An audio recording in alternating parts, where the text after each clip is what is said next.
Lincoln had tried to keep the issue of slavery out of the war.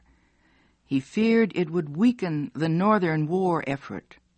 Many men throughout the North would fight to save the Union. They would not fight to free the slaves. Lincoln also needed the support of the 4 slave states that had not left the Union: Delaware, Kentucky, Maryland, and Missouri. He could not be sure of their support if he declared that the purpose of the war was to free the slaves. Lincoln was able to follow this policy at first, but the war to save the Union was going badly. The North had not won a decisive victory in Virginia, the heart of the Confederacy. To guarantee continued support for the war, Lincoln was forced to recognize that the issue of slavery was, in fact, a major issue. And on September 22, 1862, he announced a new policy on slavery in the rebel Southern states. His announcement became known as the Emancipation Proclamation. American newspapers printed the proclamation. This is what it said: I, Abraham Lincoln, President of the United States and Commander-in-Chief of the Army and Navy, do hereby declare that on the first day of January, 1863, all persons held as slaves within any state then in rebellion against the United States shall then become and be forever free. The government of the United States, including the military and naval forces, will recognize and protect the freedom of such persons, and will interfere in no way with any efforts they may make for their actual freedom. For political reasons, the proclamation did not free slaves in the states that supported the Union, nor did it free slaves in the areas around Norfolk, Virginia, and New Orleans, Louisiana. Most anti-slavery leaders praised the Emancipation Proclamation. They had waited a long time for such a document. But some did not like it. They said it did not go far enough. It did not free all of the slaves in the United States, only those held by the rebels. Lincoln answered that the Emancipation Proclamation was a military measure.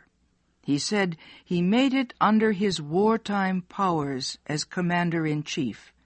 As such, it was legal only in enemy territory. Lincoln agreed that all slaves should be freed. It was his personal opinion, but he did not believe that the Constitution gave him the power to free all the slaves. He hoped that could be done slowly during peacetime. Lincoln's new policy on slavery was welcomed warmly by the people of Europe. It won special praise in Britain. The British people were deeply concerned about the Civil War in America. The United States Navy had blocked Southern exports of cotton. The British textile industry, which depended on this cotton, was almost dead. Factories were closed. Hundreds of thousands of people were out of work. The British government watched and worried as the war continued month after month. Finally, late in the summer of 1862, British leaders said the time had come for them to intervene. They would try to help settle the American dispute. Britain would propose a peace agreement based on Northern recognition of Southern rights. If the North rejected the agreement, Britain would recognize the Confederacy. Then came the news that President Lincoln was freeing the slaves of the South. Suddenly, the Civil War was a different war. No longer was it a struggle over Southern rights. Now it was a struggle for human freedom. The British people strongly opposed slavery. When they heard that the slaves would be freed, they gave their support immediately to President Lincoln and the North. Britain's peace proposals were never offered. The Emancipation Proclamation had cost the South the recognition of Britain and France. The South was furious over the proclamation. Southern newspapers attacked Lincoln. They accused him of trying to create a slave rebellion in states he could not occupy with troops. They also said the proclamation was an invitation for Negroes to murder whites. The Confederate Congress debated several resolutions to fight Lincoln's proclamation. One resolution would make slaves of all Negro soldiers captured from the Union Army. Another called for the execution of white officers who led black troops. Some Southern lawmakers even proposed the death sentence for anyone who spoke against slavery. In the North, most people cheered the new policy on slaves. Some, however, opposed it. They said the policy would cause the slave states of the Union to secede. Those states would join the Confederacy. Or, they said, it would cause freed slaves to move north and take away jobs from whites. There also was another reason. 1862 was a congressional election year. The Democratic Party was the opposition party at that time. Party leaders believed their candidates would have a better chance of winning if they opposed the policy. Democrats said the policy was proof that anti-slavery extremists were in control of the government. As we said, Abraham Lincoln announced the Emancipation Proclamation on September 22, 1862.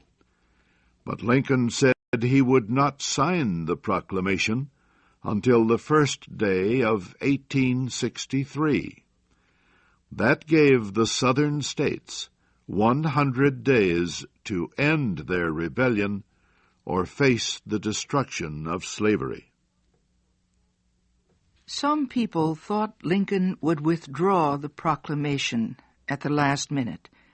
They did not believe he would sign a measure that was so extreme. They said the new policy would only make the South fight harder, and as a result, the Civil War would last longer. Others charged that the proclamation was illegal. They said the Constitution did not give the President the power to violate the property rights of citizens.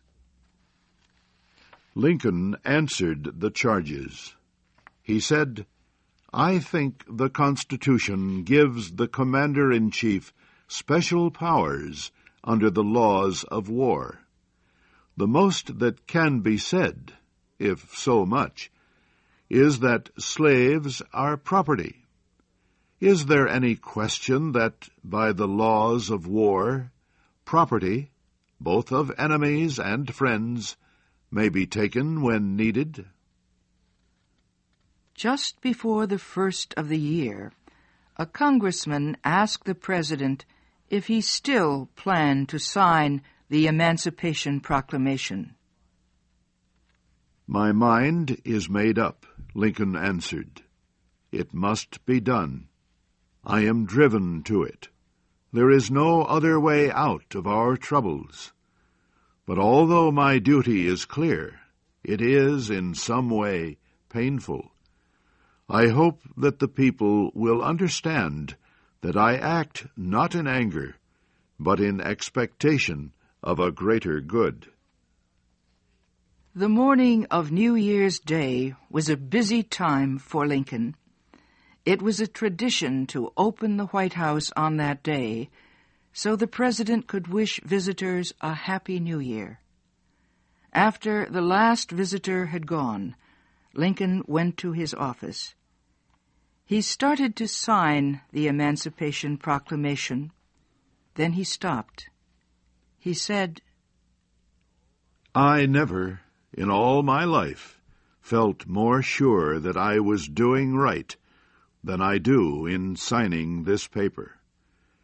But I have been shaking hands all day until my